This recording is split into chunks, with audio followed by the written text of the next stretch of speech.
Monday evening இன்றைக்கி என்ன snacks செய்கிறதுன்னு யோசிக்கும் போது எனக்கு ஞாபகம் வந்தது தாங்க எக் பஃப் வீட்லேயே செய்ய போகிறேன். அதுவும் சிங்கப்பூரில் அவனே இல்லாமல் எக் பஃப் ட்ரை பண்ண போகிறேன்.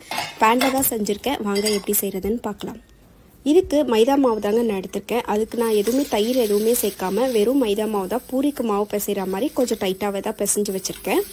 இதுக்கு ஸ்டஃபிங் வந்து பார்த்திங்கன்னா பேக்கரிலாம் வெறும் வெங்காயம் மட்டும்தான் வச்சுருப்பாங்க. அதே மாதிரி தான் நான் வெறும் வெங்காயத்தை வதக்கிட்டு அதில் கொஞ்சம் மஞ்சள் தூள், மிளகாத்தூள், உப்பு, கறி மசால் தூள் போட்டு கொஞ்சமாக தண்ணி ஊற்றி அதை வேக வச்சுட்டேன்.